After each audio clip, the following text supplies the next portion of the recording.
Muy bien, vamos a ir iniciando. Parece que no van a entrar más personas.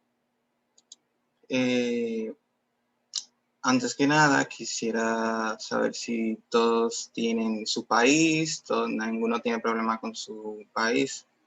¿Todos tienen país?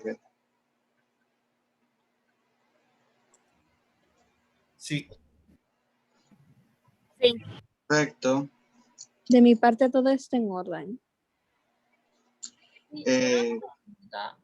A mí me llegó un correo que decía el nombre del modelo, pero no tenía la foto del logo. Y a otro compañero le llegó con la foto del logo. Yo quería confirmar si eso era correcto. ¿Con la foto del logo? Ajá, o sea, que tenía el logo representado en el correo. Si dice exactamente lo mismo que en el correo de tu compañero, el mismo. Puede que sea un error y nos mandó con el logo. Lo único que no me decía, o sea, que me decía diferente era que el de mi compañero decía que por favor confirmara si lo recibieron y el mío no. Se puede ir revisando, si quiere puede... usted está en el grupo de WhatsApp, ¿verdad? Sí. Si tú quieres, tú puedes enseñarnos cómo se ve el correo para confirmarle si es o no el oficial. Ok, gracias. Bien, podemos ir iniciando. Antes que nada, mi nombre es Rainier Vargas. Seré quien les va a dar este taller, la primera ronda de talleres de este modelo internacional de Naciones Unidas para el Colegio Santa Teresa, MINUX 2021, para la Comisión de la Organización Mundial de la Salud. Podemos ir iniciando ya.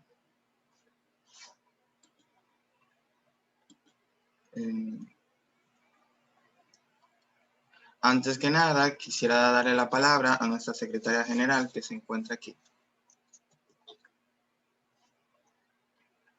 Buenas tardes, espero que todos se encuentren bien en el día de hoy. Mi nombre es Camila Reyes y soy su secretaria general.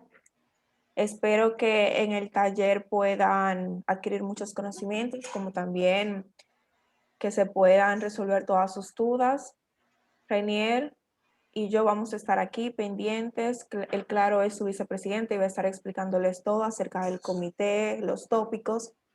Pero si fuera de este taller tienen cualquier duda sobre cualquier inquietud, nos comunican por el grupo de WhatsApp que ambos nos encontramos en él. Entonces, espero que todo surja bien y les doy la palabra a su vicepresidente. Muchas gracias, Camila. Ahora sí, podemos empezar con la siguiente pregunta. ¿Qué son las Naciones Unidas? ¿Alguien me puede decir qué tienen en mente sobre las Naciones Unidas?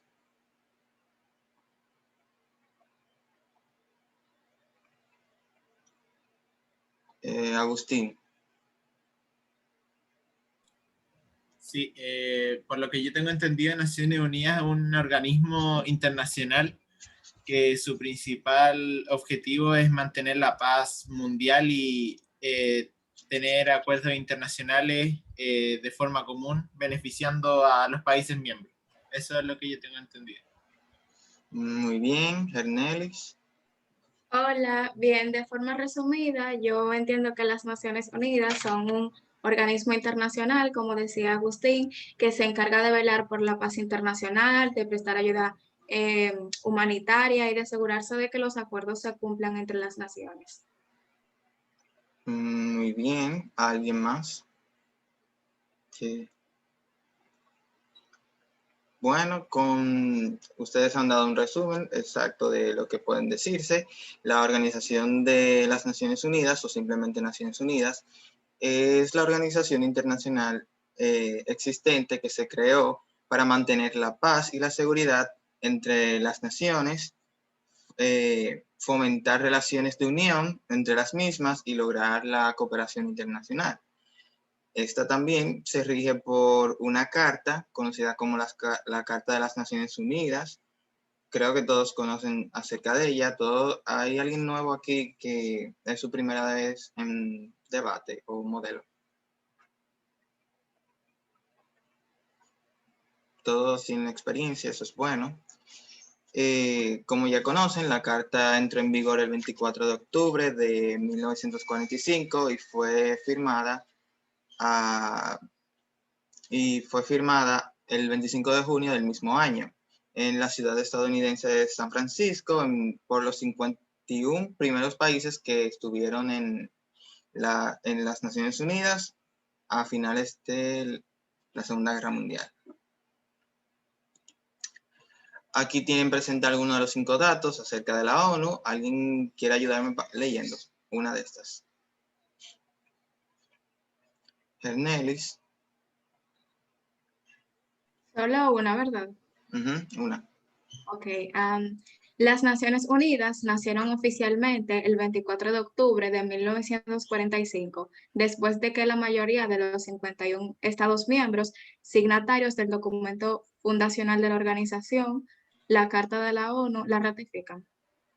Perfecto. Marjorie. Los idiomas oficiales de la ONU son 6: árabe, chino mandarín, español, francés, inglés y ruso. Muy bien. Agustín. Los principales órganos de la ONU son la Asamblea General, Consejo de Seguridad, Consejo Económico Social, Consejo de Administración Fiduciaria, la Corte Internacional de Justicia y la Secretaría de la ONU. Muy bien. Mariam. La ONU posee 2 estados observadores, el Estado del Vaticano y Palestina. Y la última, Yacibel. Esta organización tiene su sede principal en Nueva York, Estados Unidos. Además, tiene sedes en Ginebra, Suiza, Viena, Austria y Nairobi, Kenia. Muy bien. Otra pregunta que les puedo hacer acerca de las Naciones Unidas. ¿Alguien conoce quién es el actual secretario general de esta? Agustín. Por lo que tengo entendido, el actual secretario general es Antonio Guterres. Exacto. Antonio Guterres, 9º secretario general de las Naciones Unidas, asumió el cargo el 1 de enero del 2017. Un dato curioso de este secretario general es que es uno de los primeros testigos del sufrimiento que están pasando las personas más vulnerables del planeta, los que viven en campamentos de refugiados en medio de guerras y también este mismo decidió tratar de fomentar, ayudar la dignidad humana y volver a ser el humano como era antes, armonía y paz, antes de la situación que ya acontece sobre la Segunda Guerra Mundial. Objetivos de Desarrollo Sostenible. ¿Alguien me puede decir qué sabe acerca de los Objetivos de Desarrollo Sostenible o ODS? Marjorie.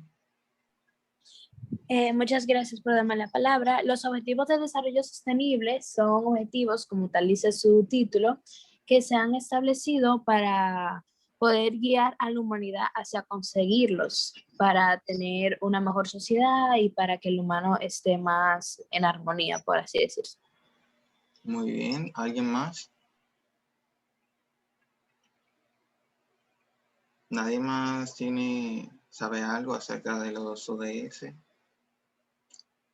Bueno, los ODS, creados desde el 25 de diciembre del 2015, fueron gracias a unos líderes mundiales que adoptaron un conjunto de objetivos globales para erradicar la pobreza, eliminar las guerras y proteger al planeta.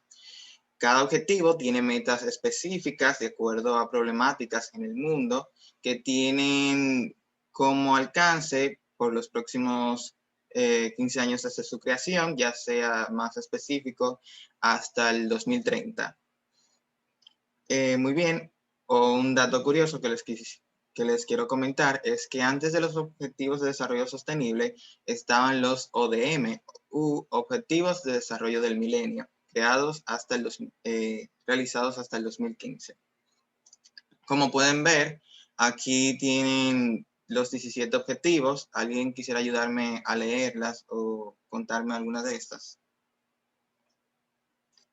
Marjorie.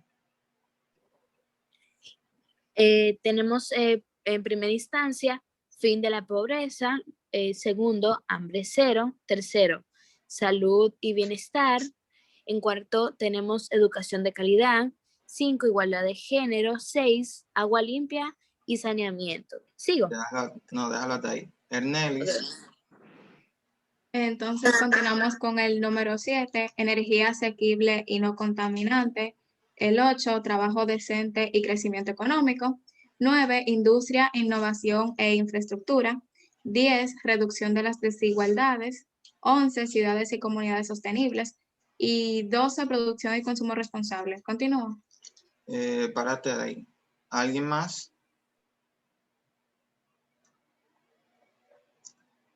Bueno, Kernel, y si quiere puede terminar con las últimas. Bueno, Mariam. 13, acción por el clima. 14, vida submarina. 15, vida de ecosistemas terrestres. 16, paz, justicia, instituciones sólidas. 17, alianzas para lograr los objetivos. Muchas gracias. Como ya ven, estos son los 17 objetivos de desarrollo sostenible que son para estar en vigor hasta el 2030. Como dice su nombre, la primera, fin de la pobreza, es para erradicar la pobreza a nivel global. Luego está hambre cero, poder terminar o concluir con la hambruna mundial. Luego está salud y bienestar, fomentar la salud sana para las personas sin importar distinción. Educación de calidad ya es para arreglar o fomentar más la educación en el mundo, específicamente en países donde la educación ha estado descendiendo. Igualdad de género, está, como dice su nombre, tratar de resolver las situaciones de desigualdad de género y poder otorgar los derechos tanto a las mujeres como a otros en distinción, que se han sido separados de la sociedad. Luego está la 6, que es... Deme un momento. Luego está la 6 para garantizar la disponibilidad del agua potable por la situación de la falta de accesibilidad de agua en algunos países, ya sea por escasez, sequía, entre otras. Otra más tenemos la energía asequible y no contaminable para garantizar el acceso a energía asequible, segura y sostenible. La número 8, trabajo decente y crecimiento económico. Ya sea es para promover el crecimiento económico sostenido, inclusivo y sostenible. La novena, industria, innovación e infraestructura, para poder construir infraestructuras más ecoamigables o sostenibles en la sociedad. Reducción de desigualdades, ya sea las desigualdades ideológicas, las de prácticamente en general, las desigualdades ideológicas, se puede decir en general, que ya sea por la discriminación, entre otras. Las ciudades y comunidades sostenibles es para lograr que las ciudades y asentamientos humanos sean inclusivos, seguros y resistentes. La número 12, garantizar las modalidades de consumo y producción sostenible. La número 13, acción por el clima, poder erradicar las situaciones como el calentamiento global. Vida submarina, proteger a la vida acuática. Vida de ecosistemas terrestres, reducir la tala de árboles, cosas como esa, por ejemplo. Paz, justicia, instituciones sólidas, poder concluir con las situaciones de problemas entre guerras, la tasa de crimen, entre otras. Y 17, alianzas para lograr los objetivos, y esa ya es más fortalecer los medios de ejecución y revitalizar la Alianza Mundial para el Desarrollo Sostenible. Muy bien, continuando. Ahora vamos a pasar para los documentos importantes que van a necesitar para este Minus 2021, ya fuera de todo lo general que se ha podido dar.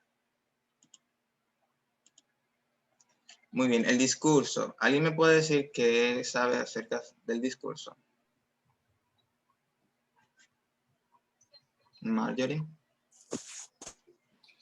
El discurso es algo que se hace como al principio del debate, que ahí presentamos nuestra idea sobre el tema o más o menos de lo que vamos a debatir. Y o nuestro enfoque. Muy bien, Luis. El discurso vendría siendo los puntos de vista que vamos a plantear en el debate, los puntos de vista que vamos a sostener, las opiniones que vamos a defender, los posibles argumentos que tengamos para el anteproyecto, como las soluciones o la definición de conceptos importantes, etc. Muy bien, ¿alguien más quiere decir algo respecto al discurso? Bien, el discurso, como ya muchos han dicho, es aquel con el que uno muestra la posición de su país respecto al tema o tópico que se puede mencionar. Como ya saben, tienen que realizar 2 discursos, ya que si mal no recuerdo son 2 tópicos. Y la estructura de esta ya se basa en introducción, cuerpo y conclusión. Ya acerca de cómo van a definirlo de esa forma, cómo van a presentar el tema, la posición de su país, es su antojo. Tienen que hacer que el público logre enfocarse en usted, mostrarle a los demás la posición de su país, sean honestos y directos respecto al tema. Luego tenemos como siguiente documento el papel de posición. ¿Alguien sabe respecto al papel de posición? Luis. El papel de posición en este caso vendría siendo una breve introducción al tema. Sería poner también la posición de nuestro país en concorde a ese tema, las posibles soluciones y las medidas que se están tomando en concorde a ese tema. Y creo que es solo eso. Muy bien. ¿Alguien más? El papel de posición, como dijo Luis, es un documento al que tienen que redactar y entregar previo al modelo, que es para presentar la posición, como dice su nombre, la posición de su país respecto al tema. Esta tiene varias estructuras, como pueden ver en este ejemplo. La primera es el encabezado, que aquí uno colocará su comisión, el tópico, se debe hacer, como ya saben, son 2 papeles de suposición, uno por cada tema. Los delegados, o sea, su nombre completo, y delegación, que es el país que representa, y creo que también van a incluir la institución. ¿Sí, Agustín? Sí, tenía una duda respecto al formato del papel de posición, que no lo había notado en la sesión anterior.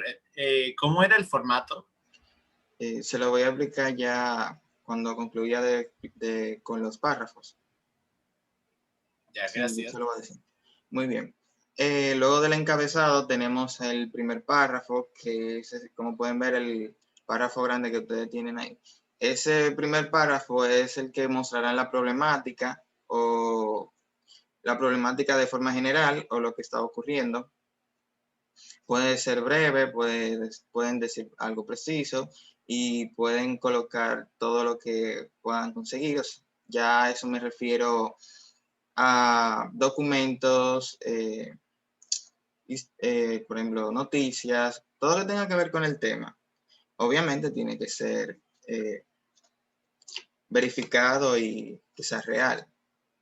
Luego tenemos el segundo párrafo, que aquí es cuando se muestra la posición de su país. ¿Qué ha hecho su país respecto al tema? ¿Qué le está pasando a su país con el tema? En esta parte, ya saben, tienen que ser honestos, tienen que decir si su país está acabando, tienen que decir que su país está acabando, pero si tienen soluciones respecto a esto, pueden colocarlo como es en el tercer párrafo. En el tercer párrafo, ustedes deben de agregar propuestas, soluciones, cosas que su país hace respecto al tema. Luego está la bibliografía. Aquí tienen que colocar todo lo que han sacado, toda la información que han conseguido, colocarlo en la bibliografía. Tiene que estar en formato APA, tienen que estar atentos respecto a eso. ¿Tienen alguna duda respecto al papel de posición?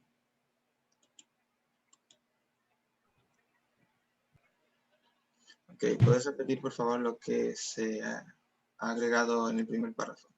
Ok, el primer párrafo, como iba diciendo, es sobre algo general, las problemáticas, todo lo que tiene que ver con el tema, pero más general.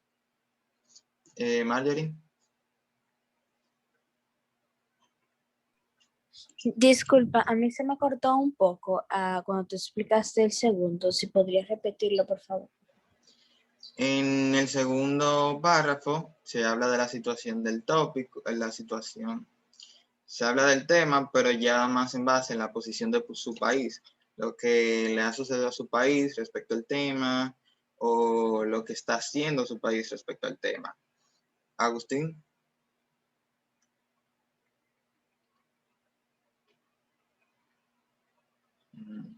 Agustín. Bueno. Ahora sí, vamos con el formato. Para este año, el formato va a ser letra Time News Roman, tamaño 12, interlineado 1.5, límite de palabras entre 500 a 700 palabras, sangría 0.5 y márgenes justificados. Si lo desean, puedo mandar el formato por el grupo de WhatsApp para que se les facilite. Perdón, Sí, por favor. Perdón por la interrupción, pero ¿pudiera repetir el número de palabras máximas para el papel de posición? Son mínimas 500, máximas 700 palabras. Yo se lo voy a mandar por el grupo de WhatsApp para que... Es solo una página, ¿verdad? Sí, solo una página. Tienen que tener eso en cuenta. Ok, con el tema de las fuentes, donde tienen que investigar cómo consiguen la información, todo eso. Se tienen páginas como la ONU, tienen páginas de su propia delegación, o sea, páginas del gobierno de su país que han hablado respecto al tema, o discursos del presidente. Pueden revisar proyectos de resolución de la ONU. También se puede usar periódicos, noticias del periódico, cosas que han dicho. Pero con eso tienen que tener tienen que tener cuidado, ya que muchos periódicos saben lo que es la prensa amarilla, tienden a engañar o a alterar la realidad y no decir exactamente lo que es. Por eso, cuando van a revisar un periódico, traten de verificar que otros periódicos también importantes lo hayan comentado. Ok. Vamos a pasar al siguiente tema.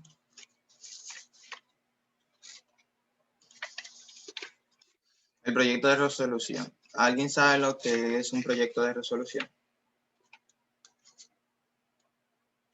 Hernelis. Es un documento que se elabora donde se establecen como las formas en las que vamos a solucionar el problema o las propuestas que damos para solucionarlo. Muy bien. ¿Alguien más? Marjorie. El proyecto de resolución, según lo que yo tengo entendido, es como a la conclusión que llegamos en el debate, o sea, como dice su mismo título, proyecto de resolución, la solución que le encontramos a la problemática. Muy bien, Luis. El proyecto de resolución, pues serían las definiciones del tema, sería presentado para personas que no tengan tanto conocimiento del tema, algunas definiciones del tema, una pequeña introducción, la situación actual y las posibles medidas que tomemos, que hayamos discutido en el debate. Excelente. Como dijo Luis, el proyecto de resolución es un documento que ustedes realizan durante el debate, que es cuando ya todas las delegaciones ya lograron conjugar y tener algo en conclusión. Redactan su proyecto de resolución donde presentan sus propuestas para erradicar esta problemática o este tema. Este proyecto de resolución se divide en dos cláusulas introductorias o preambulatorias y cláusulas operativas. Las cláusulas, sí, aquí tienen, por ejemplo, este es un ejemplo del proyecto de resolución que hacen las Naciones Unidas. específicamente. Aquí tienen la hoja de cláusulas de operativas introductorias y operativas. Ok, las cláusulas introductorias, como había dicho Luis, esas son las que presentan la problemática, hacen una introducción, como dice su nombre, sobre el tema. Y las operativas presentan propuestas, las soluciones y las propuestas dependiendo del tema. ¿Alguna pregunta sobre esto? O sobre todo lo que se ha comentado. No, todo bien. Perdona, el lenguaje que utilizaremos para el proyecto de resolución, ¿tiene que ser un lenguaje técnico o tiene que ser un lenguaje para todo público? Un lenguaje simple y explicativo. Es mejor, es más recomendable el técnico, algo formal y más profesional. Yo tengo otra pregunta, es para saber si podrían facilitarnos el documento de las cláusulas, por favor. Sí, se le va a mandar todo. Ustedes van a tener todo eso en la mano. Ok, gracias. Muy bien, ahora pasamos respecto a la hoja en breve. ¿Alguien reconoce la hoja en breve o el procedimiento de modelos de Naciones Unidas en la República Dominicana?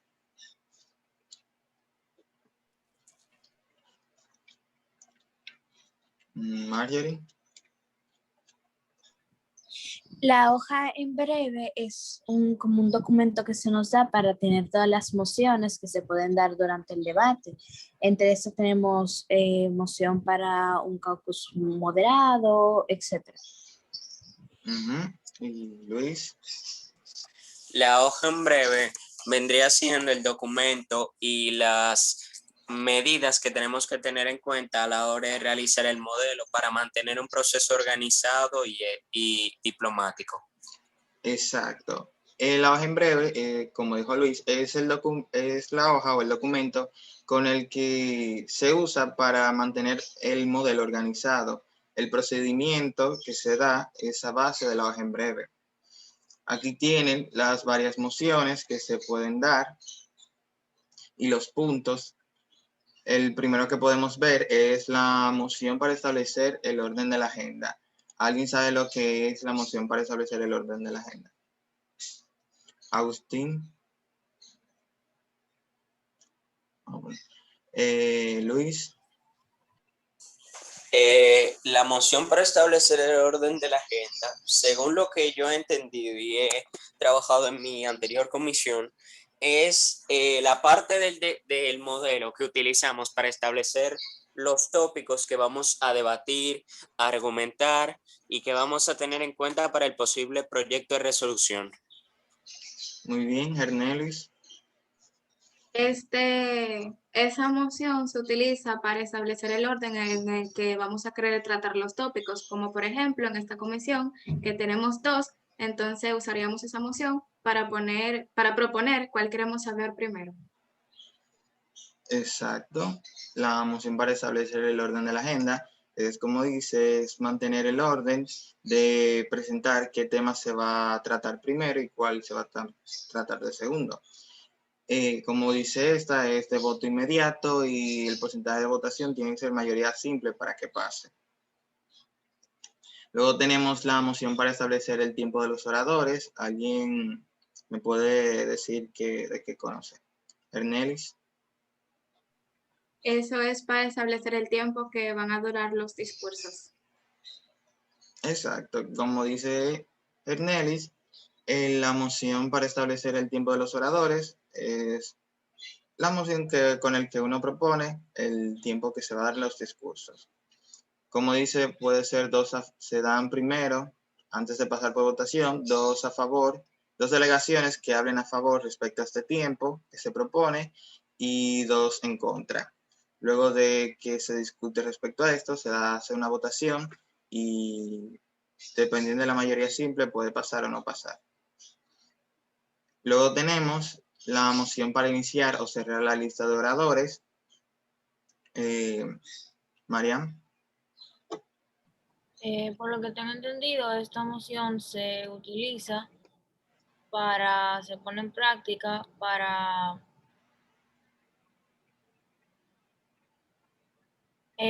que los oradores puedan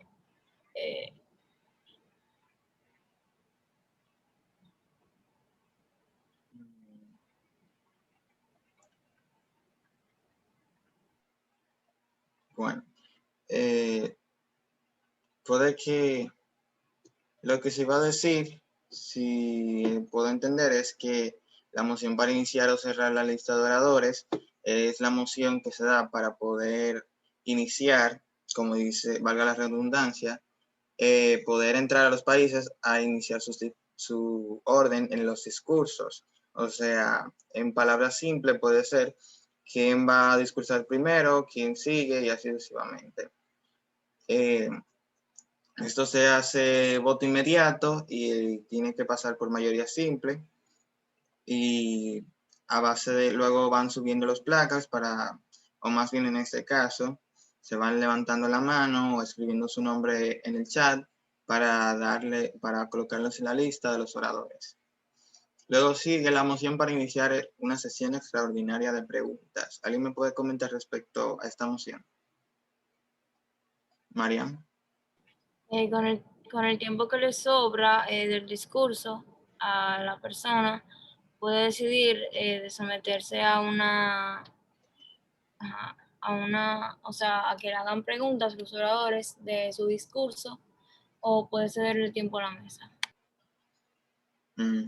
Como dice Mariam, la moción para iniciar una sesión extraordinaria de preguntas es como, digamos que el tiempo de los oradores fue de 2 minutos y medio, como ejemplo, y mi discurso duró 2 minutos. La mesa me puede preguntar directamente si desearía en general, ¿qué desearía hacer con el tiempo restante? Me dan 3 opciones: cederlo a la mesa, cederlo a la siguiente delegación o someterme a una sesión de preguntas. Luego de esto, la mesa dice que el foro está abierto, si existe una moción. Alguna delegación, si desea o no, puede levantar el plácar o, en este caso, levantar la mano y proponer la moción para la sesión extraordinaria de preguntas. Se somete a votación y ya ahí es cuando inician las preguntas hacia el discurso del delegado. Luego tenemos moción para iniciar un debate formal. ¿Alguien me puede decir respecto a esta moción? Marjorie. Esta moción, al igual que todas, es una que se pone a votación. Hay varias mociones, pero esta es, como dice su propio nombre, valga la redundancia, es más formal y es como dirigida por la mesa. No es que estamos nosotros socializando, sino que la mesa nos daría ahí dando la palabra y eso. Sí, exacto. La moción para iniciar un debate formal, también conocido como caucus moderado, es una moción que se da para que las delegaciones tengan un debate formal en su punto de vista respecto al tema, a la situación, a los países, o pueden incluir, si no tuvieran tiempo de hacerle alguna pregunta a un delegado, poder aprovechar el caucus moderado para hacer esa pregunta. Esta se somete a votación, mayoría simple, y tiene un tiempo máximo para un caucus moderado, como máximo tienen que ser 10 minutos de intervenciones de 1 minuto.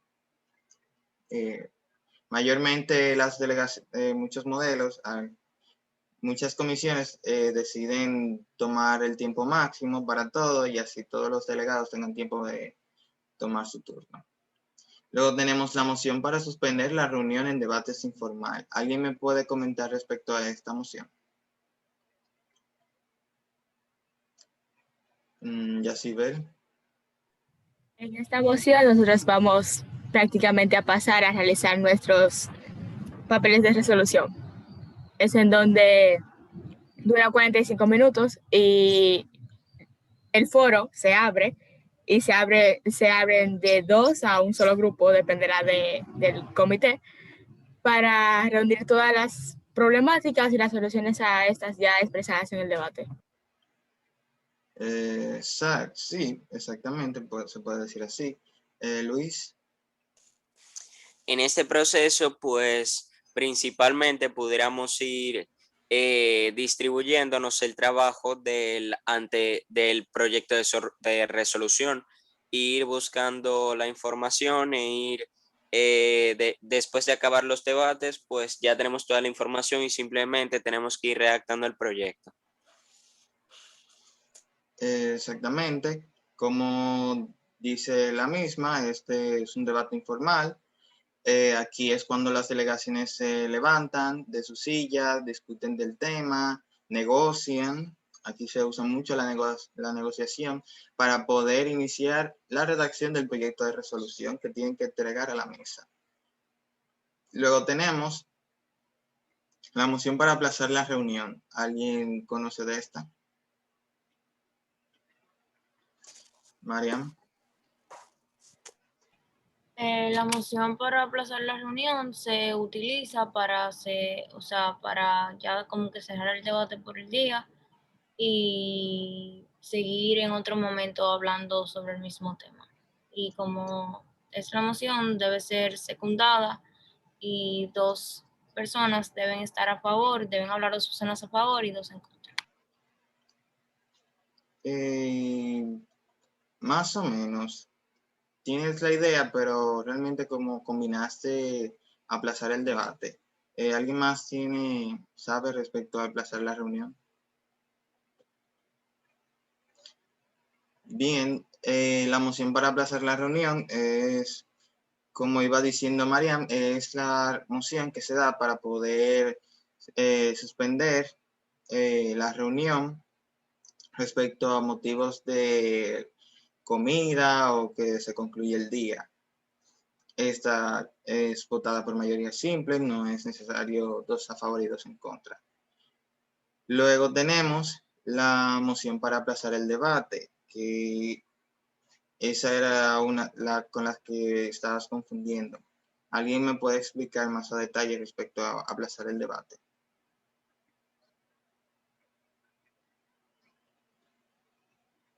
Nadie. Nevis. Es que las manos estaban levantadas, yo pensé que ibas a llamar. Aplazar el debate, es aplazar el tema en discusión, como dice en la imagen, es, por ejemplo, cuando se presenta una sesión de emergencia, uno usa esa moción para dejar a un lado el tema del que se está hablando, el tópico, y prestarle atención a la sesión de emergencia, como un ejemplo. Sí, más o menos es así, puede ser por eso, puede ser también que se presente, que se pueda iniciar el nuevo tema y si vamos por ahí. Aquí sí se hace la votación de 2 a favor y 2 en contra y pasa por mayoría simple. Luego tenemos la moción para cerrar el debate, que alguien me puede comentar respecto a esta. Este es muy importante también. Ernelis. ¿Podrías repetir, por favor? La moción para cerrar el debate. Esa se utiliza ya cuando se concluyó con el anteproyecto de resolución, ya todos están de acuerdo y quieren pasar a votar para confirmar el mismo. Exacto. Esta se pasa a votación. Aquí es cuando, como dijo Gernelis, las delegaciones basan el proyecto de resolución por votación y por 2 o 3 mayorías, por 2/3 de mayoría puede pasar.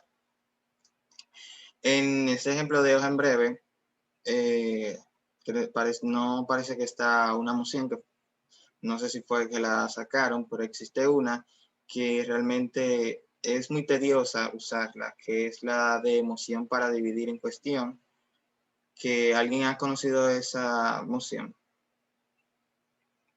Ernelis.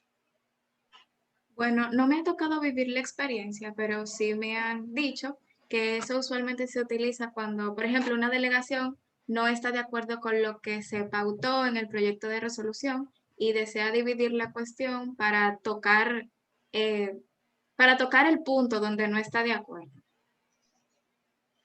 Exacto. En esta moción se somete ya cuando se está pasando la parte de la votación y no pasa. Se abre el foro, un delegado somete la moción de dividir en cuestión y si todo el mundo está a favor de esta, literalmente lo que se hace es que se lee de nuevo el proyecto de resolución y se lee por cláusula por cláusula. Y por cada cláusula se va pasando la lista y mientras se va pasando la lista, cada delegado tiene que levantarse y decir por qué está a favor, por qué está en contra.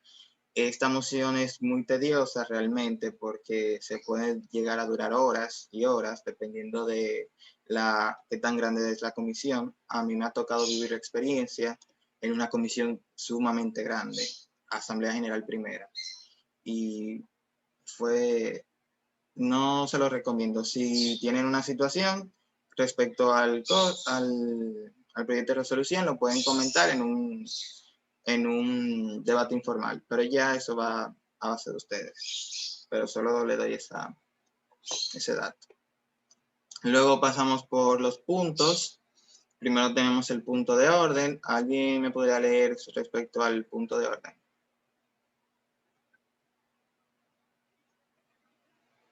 Nadie.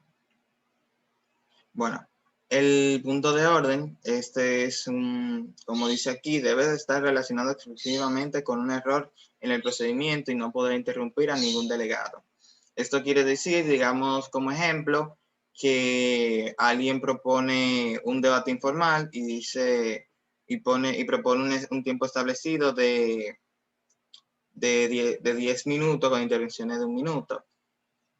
Y alguien se da cuenta de que se han equivocado y ese es un tiempo de un caucus moderado, el delegado se levanta por punto de orden y le dice a la mesa que no, el procedimiento está yendo mal, un debate informal no se propone con 10 minutos de intervención de 1 minuto, se propone de tal forma, algo así. La mesa entenderá y se volverá a abrir el foro para repetir la moción. Luego tenemos el punto de privilegio personal. ¿Alguien conoce este punto? Hernelis. Ese punto se utiliza cuando hay algo que te esté afectando, como por ejemplo necesitas quitarte la chaqueta, el aire está muy frío o necesitas retirarte un momento al baño.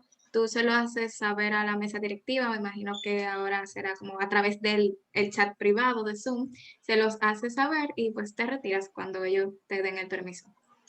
Exacto. El punto de privilegio personal es ya más personal. Cuando algo te molesta o algo está pasando, uno se le presenta a la mesa. Originalmente con el tema del baño se pasaba a base de papelitos en vez de levantarse por el punto de privilegio personal. Pero como ya esto es más virtual, pueden pasarlo todo a través del chat privado, este punto. Continuamos con el punto de información parlamentaria. En este punto, ya como lo dice, es para cuando se está iniciando, uno tiene alguna duda respecto al procedimiento, algo no sabe, o de esa forma. Ya eso más a una duda respecto al procedimiento. Luego tenemos derecho de réplica. ¿Alguien conoce respecto al derecho de réplica? Luis. El derecho de réplica sería creo que no es una moción establecida, sino que es más como una característica de los modelos que en el caso de que se ofenda la integridad de algún país, de que no se haya tomado con diplomacia ni ética los puntos de vista, que hayan hecho comentarios pues ofensivos a ese país, se puede pedir el derecho a réplica que puede traer sanciones para ese delegado y pues para la comisión.